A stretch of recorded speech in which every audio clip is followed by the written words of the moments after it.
It's about making your credibility visible. This is about leverage. This isn't about faking it. It's not about getting on a podcast and reading a script and quoting a bunch of scientific facts that you actually don't know because it makes you sound smart. It's about actually being deeply embodied in your work and positioning yourself accordingly so it signals to other people that you are a trusted source.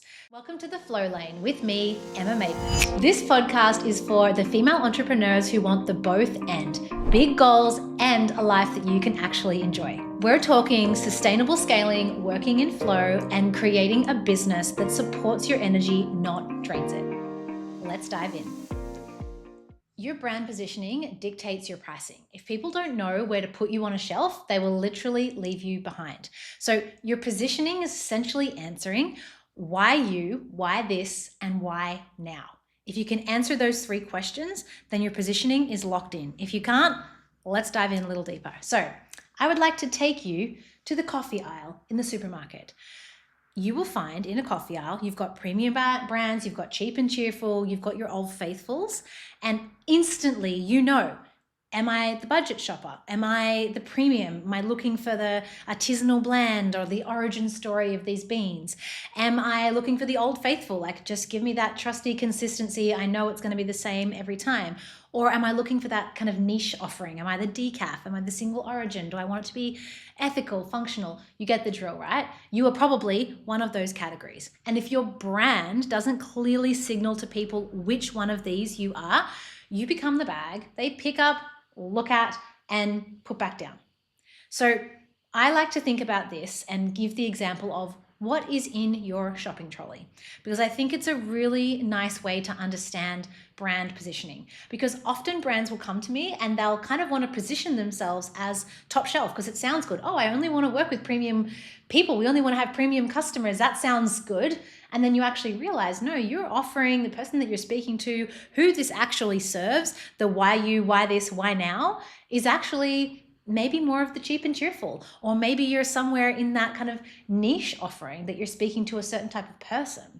So I often bring it back to what is in your shopping trolley. And this is literally a story about what was in my shopping trolley. So for those of you that don't know, hi, I'm Emma. I'm clearly Australian, but right now I'm living in Greece.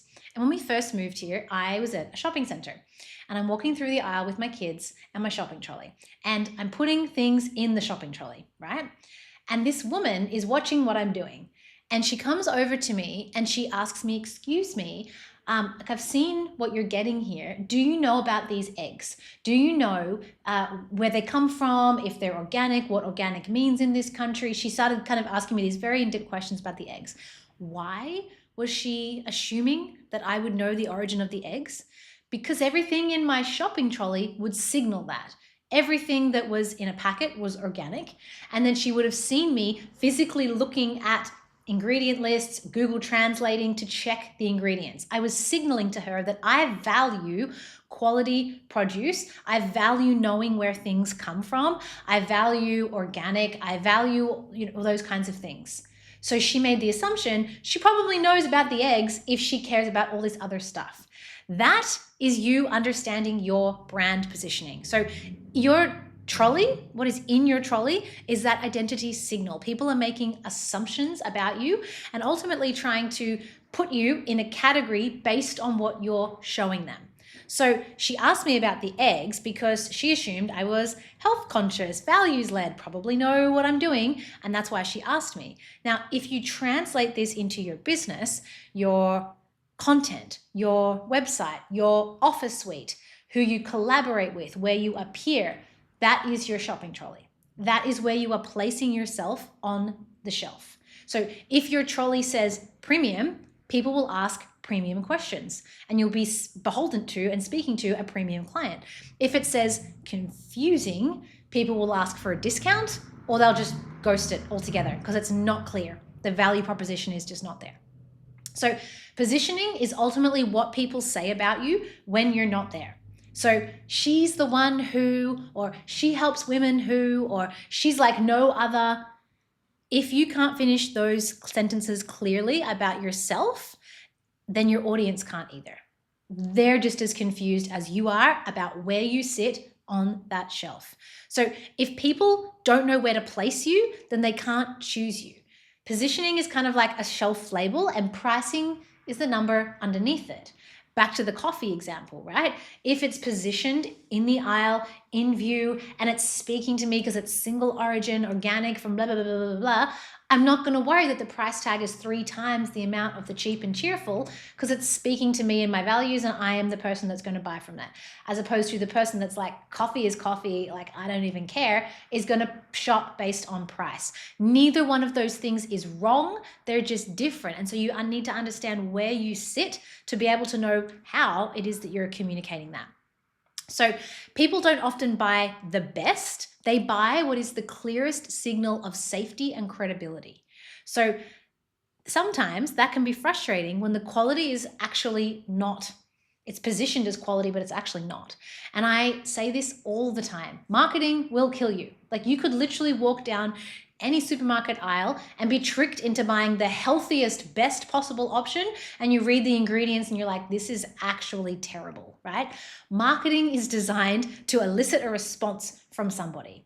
And so we want to know this, and that as heart-centered, authentic human beings, we want to use it for good and not evil. And that is the mission I am on in this world, is to empower people like you that are heart-centered, that are living their soul purpose, that are doing good in the world, to understand this stuff so that you can leverage it and make your business ultimately better.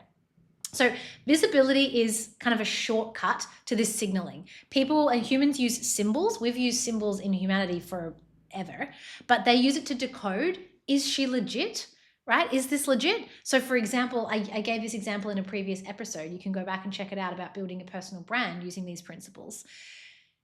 If I click on a product, I get hit with an ad for a skincare brand, and I click on their product and it says, as seen in Vogue, as reviewed by a top beauty editor here, as won this award. It's signaling to me, oh, okay, this must be legit. The ad seemed kind of dodgy, but all these other signals are signaling to my brain that this is safe, right? That this is actually credible.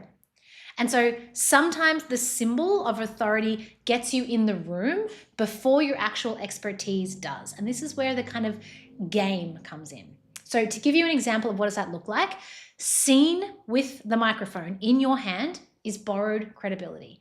And it is often more powerful for you to be seen with the microphone speaking to people than it was for you to speak to those 5, 10, 20, 100 people in the room. Because an image of you speaking to a crowd with a microphone signals she has an audience. People trust her voice. She's a leader. She's an educator. We're making these assumptions. Even if they haven't heard a word of what you have said yet, their brain categorizes you as a public figure. It categorizes you as an authority, because we somehow, somewhere along the line, thought that people who have microphones have authority. Now, am I saying that you should get a microphone in your bedroom and pretend that you're on a stage? No. There's an element of leveraging smoke and mirrors and then just straight up lying. But ultimately, we want to understand that, you know, I say this all the time, where people come in and they go, I got this opportunity to speak on stage and it was so amazing. And I spoke to the 20 women in there and I totally changed their life. And I'm like, did you get any photos? Did you get a video of it? And they're like, oh no, I didn't, forgot. I was too busy in the moment. And I'm like, because that photo, that image can be leveraged over time more than just those people in the room that you were able to impact in that moment. And not a lot of entrepreneurs kind of think in that way. So you can sometimes position yourself in a way and then have to actually have the credibility to back this up. And this is a bit of a vulnerable share, and maybe you'll think that I'm discrediting myself in some way, but I'm going to share it anyway, is that when I first started teaching yoga, I came from this world, the PR, the positioning, as my background. So I started teaching yoga and I thought, wow, most yoga teachers are kind of broke and they're not getting paid very well. How am I going to become a senior teacher a lot faster? Right? Without doing this for 20 years and then suddenly being able to justify a higher price point. I'm going to have to position myself as an expert. What should I do? So I did what I know, and I reached out to publications. I started writing and educating about yoga into big publications, big health and wellness magazines, because that's the world that I knew. And so suddenly I was seen as this expert, and I was scrambling behind the scenes because I'm like, I'm writing these articles about best running tips for runners, and I barely know what a hamstring is.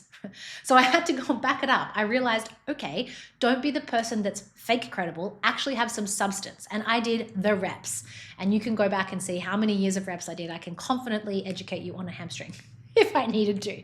But I positioned myself. It felt cringe in the moment. And there has been so many times where I have been called an expert or referred to as a guru, and I will literally reach out to the editor and say, please don't call me a meditation guru. Please don't put that in front of my name. I don't like the association with it, because in the spiritual world, it means something else. And it also makes me feel uncomfortable to think, who am I to be that expert? But also, who are you not? Because if you actually have the substance behind it, then there is no difference between you and the person that is being quoted. There is no reason why you can't be up there as well. Now, this played out recently for a client. She's an incredible healer in the breathwork space. She's been doing trauma-informed breathwork for over a decade now. She's very, very good at what she does, but she still doesn't feel like an authority.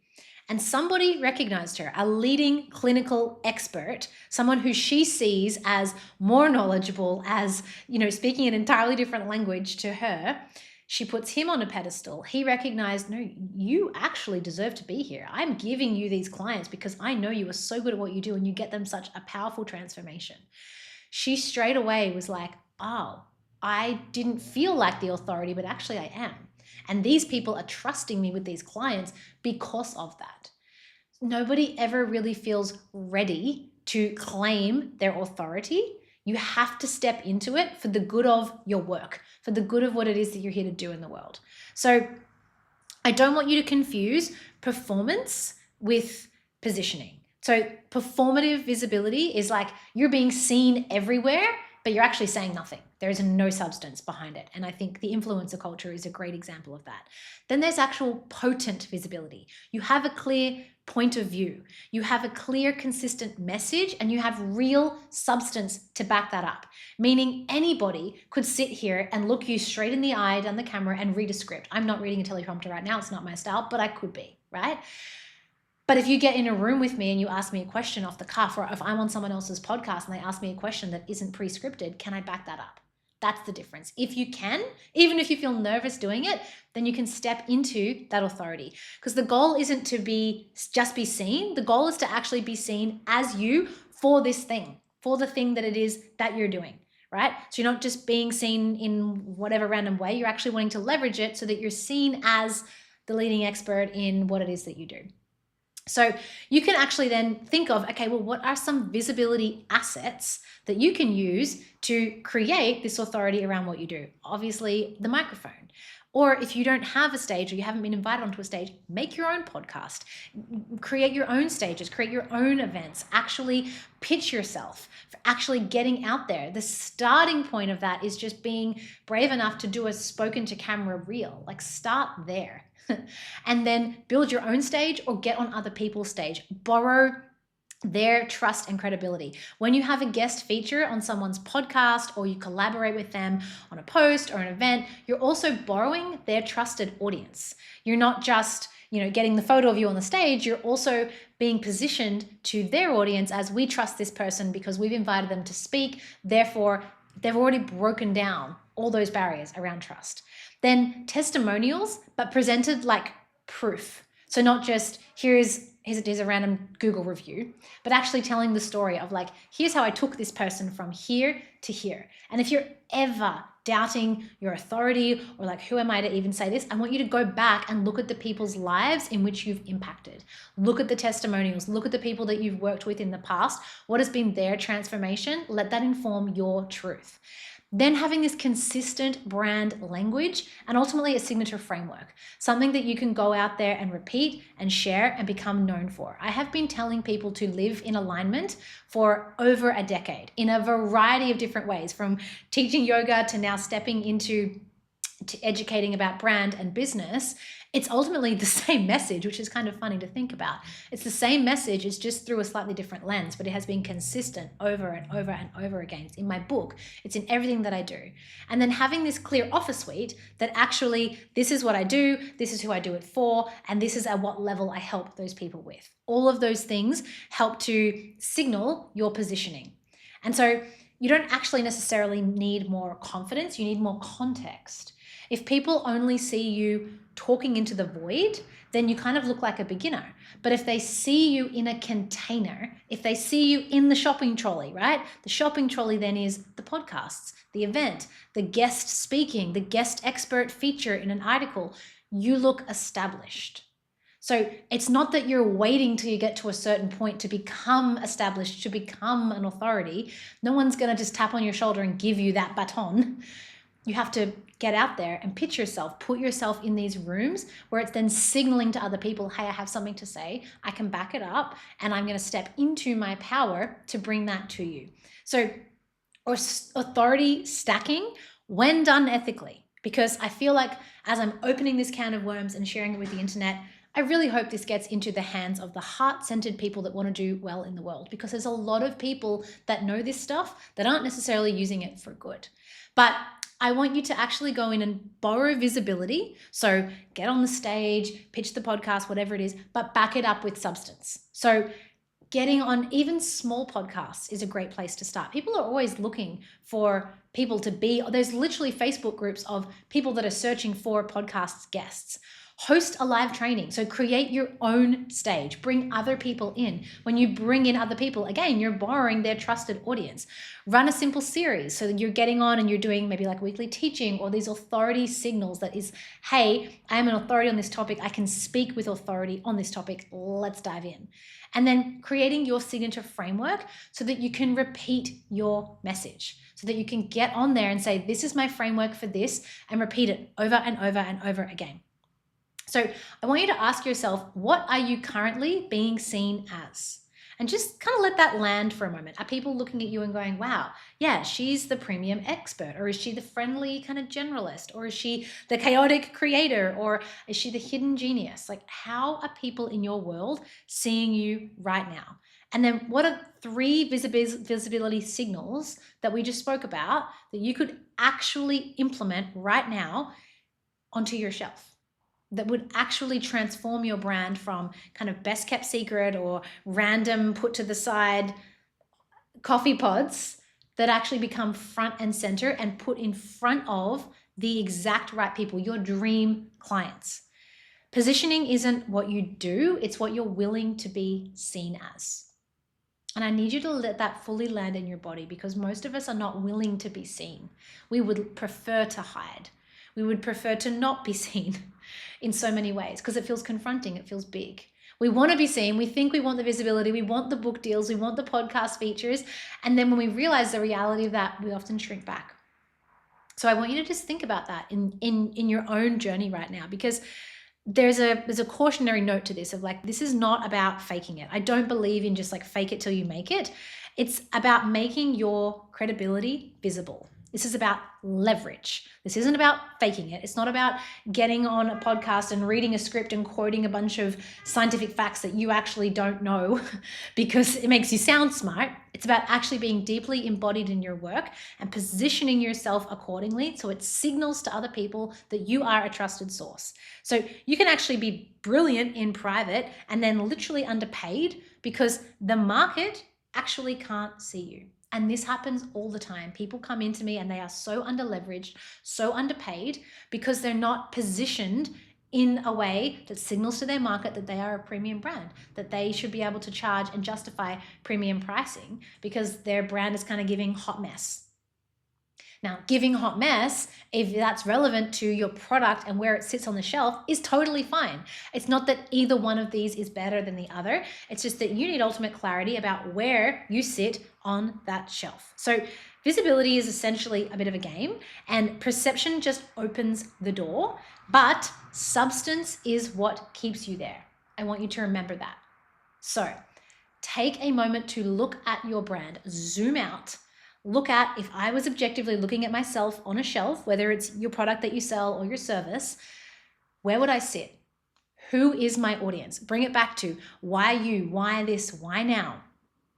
If you can answer those 3 questions, you will nail your positioning. And when you nail your positioning, you get product market fit. That is when your stuff just starts selling like hotcakes. That is when you become in demand. because people are like, it is so obvious that you are the person for me, or that is the product that solves my problem. I want it now. Gimme, gimme, gimme. All of that happens when your brand is positioned accordingly and when your nervous system feels safe to hold that positioning. Because if you don't feel safe with someone inviting you on a podcast as an expert, even if it feels like a stretch, if you genuinely don't feel safe, you will self-sabotage. You will say no. You will talk yourself down rather than actually going, I'm safe. I'm meant to be here. My work matters in the world, and I'm going to get out there and give voice to what it is. What is the mission that I'm trying to lead? So I would love to hear from you in the comments below. Where do you think that you sit on the shelf right now? Come and slide into my DMs or comment below. I would really love to hear if you feel like your positioning is matching your pricing and is matching ultimately the results in your business. I'm going to be back with you really soon for another juicy episode. Thank you for your attention today.